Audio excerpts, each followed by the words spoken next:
This story is also about Catholic hospitals, but I swear this one has a happier ending because Colorado, with its blue legislature and Democratic governor, have done something really remarkable when it comes to Catholic hospitals.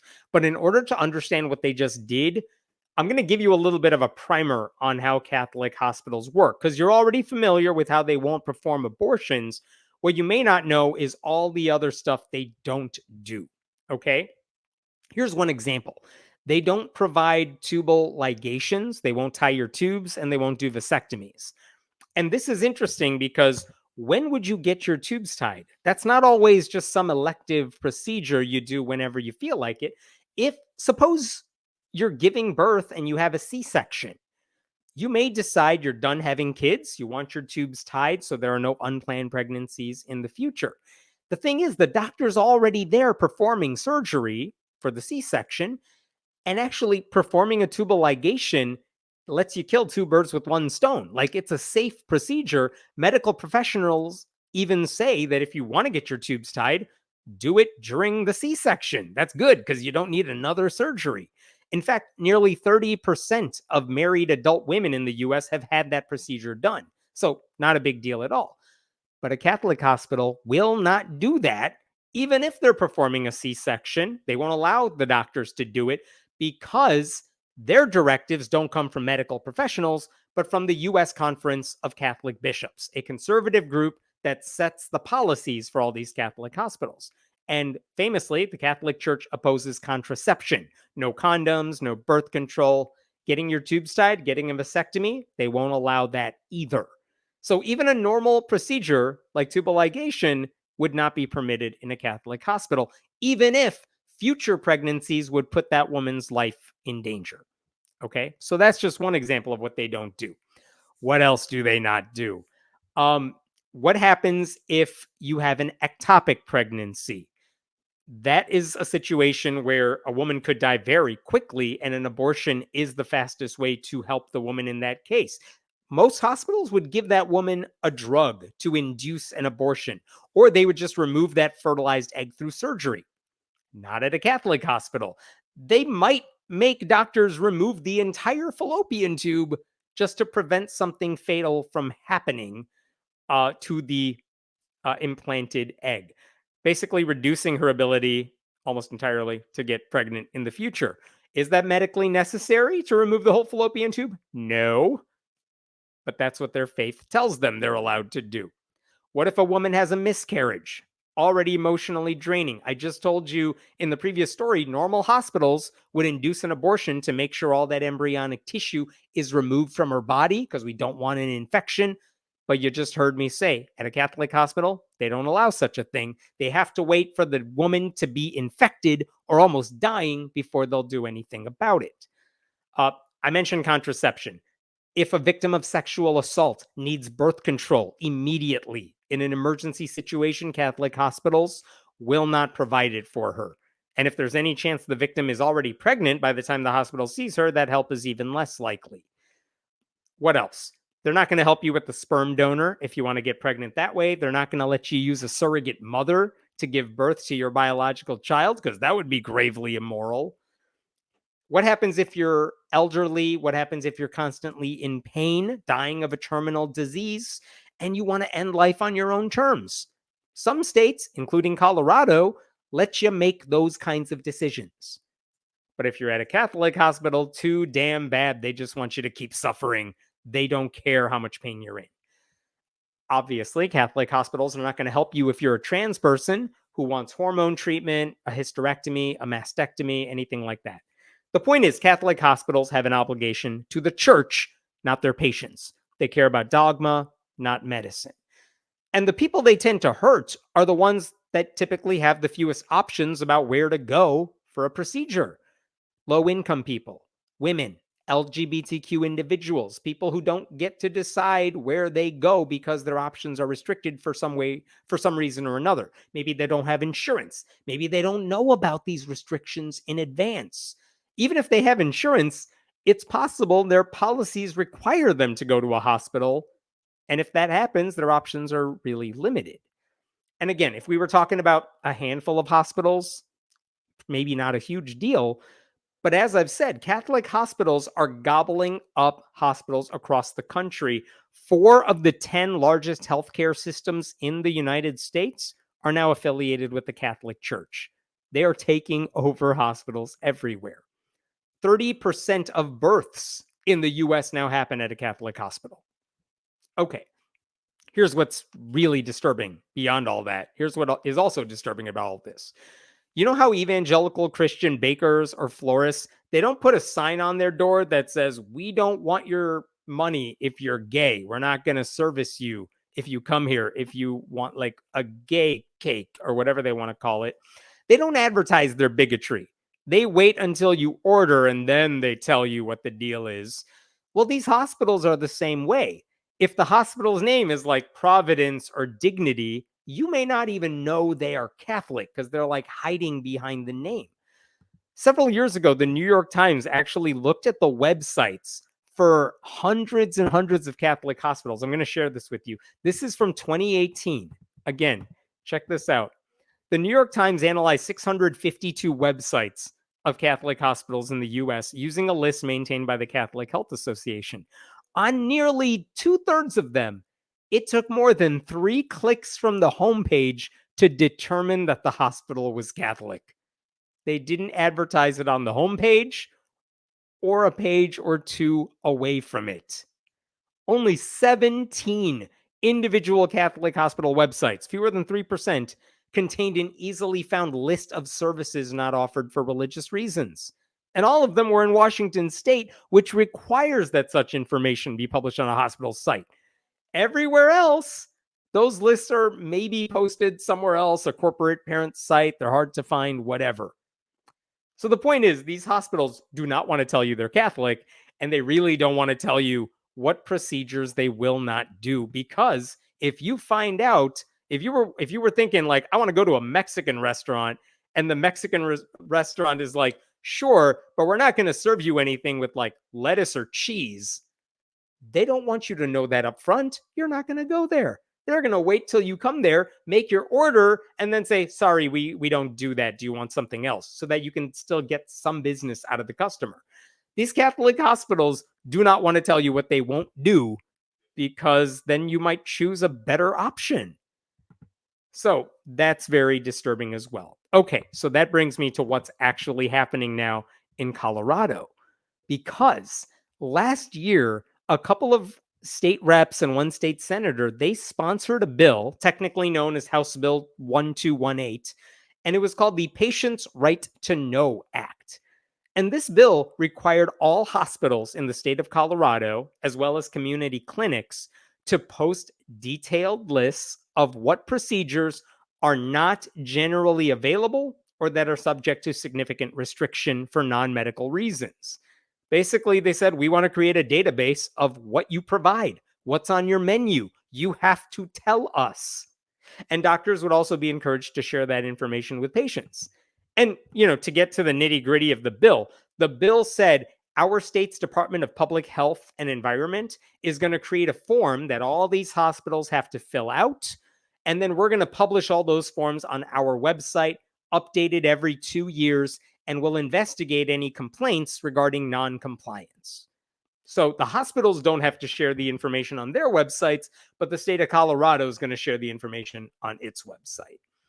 In terms of the cost of this bill, the legislators said we need about $80,000, which is nothing in a budget. We need $80,000 to pay someone part-time to just collect all the papers and put it up on the website.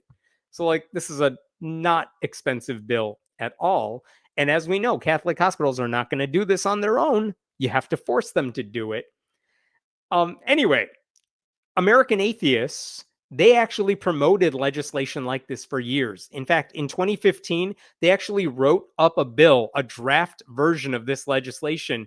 And they were like, hey, lawmakers, if you want to file this in your states, we already did the work for you. Just go submit it and make it a reality.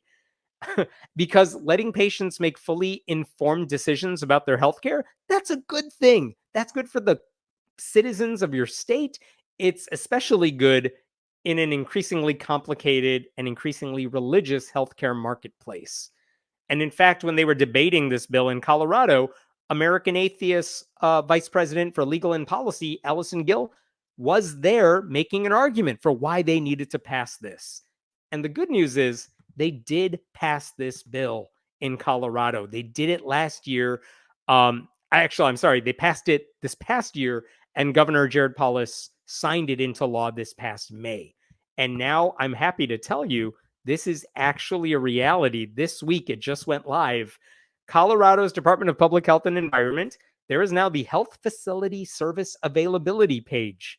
And if you go down here, you could see a list of every health care facility in the state, and you can glance at their forms because they have already been submitted, and the person they hired to put it all up on the website has done the job. I'll give you an example of what's on there.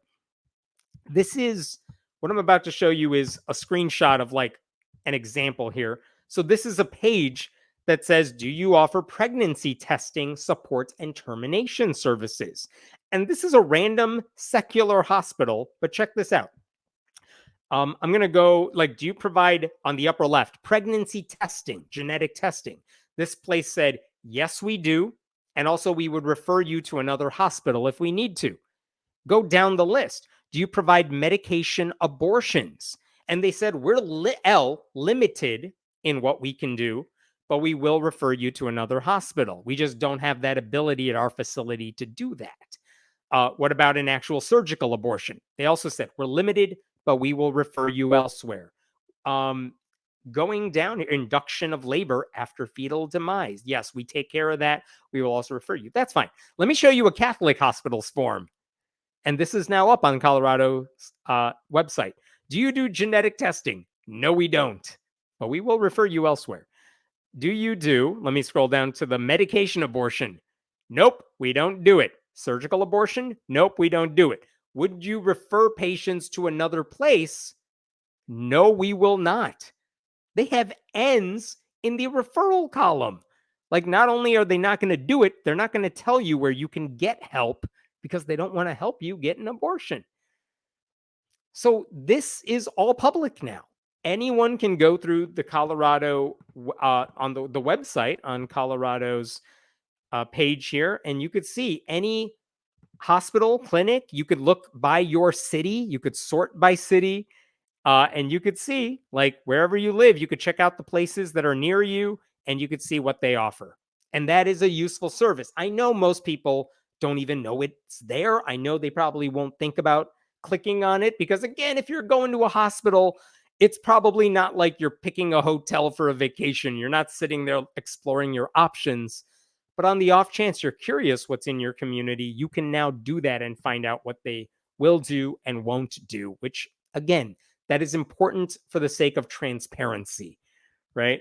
American Atheists said in a statement, this is from Cheryl Calavrusis, who is the co-chair of their Colorado Secular Advocacy Team. She said, this law will protect all Coloradans, but it's especially important for our state's most vulnerable populations, those who are harmed the most by denial of care, including women, LGBTQ folks, and people who live in rural areas. Nick Fish, the president of American Atheists, added, our work isn't done, though. In too many places, the law still allows for non-medical denial of care, so we're going to continue advocating for transparency legislation and patients' right-to-know policies across the country. And I love that they're doing that. As he alluded to, this was never an anti-religious bill. This is not against the Catholic Church. This is about transparency, not religious persecution. If a faith-based hospital doesn't want to offer certain services, nothing in this law says they have to violate their religious beliefs. No one's making them do the things they don't want to do. It just says, hey, you should tell the public the whole truth about what you offer, which should not be asking much. I mean, it's long overdue. I just hope other states, in addition to Washington and Colorado, now imitate what they just did in Colorado, because fantastic law went into effect on October 1st. So glad it's out there. I hope others copy it. I'm going to pause there for this story. Let's see if there are any other questions here. Or if they receive Medicare funding or any other federal funding, then they should be required to provide care even if they don't like it. That's true. And I don't know the specifics of how that would work, But yeah, if you're getting any sort of taxpayer funding for what you do in your hospital, you should have an obligation to at least be transparent, much less provide whatever care is needed for those patients.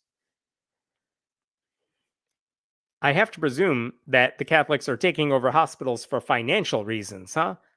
I'm pretty sure that's what's going on here because they're definitely not doing it because they care about patients' well being. Because if they did, there are way too many patients who suffer at Catholic hospitals. And again, there are some places like the reason they are able to take over is because rural health facilities, a lot of hospitals, just aren't profitable. And so if a Catholic hospital comes and says, we want to buy you out, that's a tempting offer. I don't necessarily blame the hospitals for doing it, even though it's like a selfish move.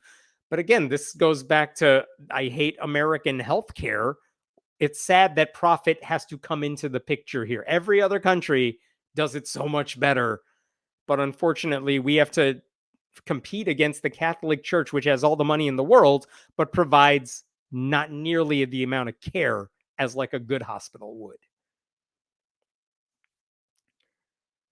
What other questions we got here? Anything else? One second. Not to be crass, but Fetal Demise should be the name of a metal band.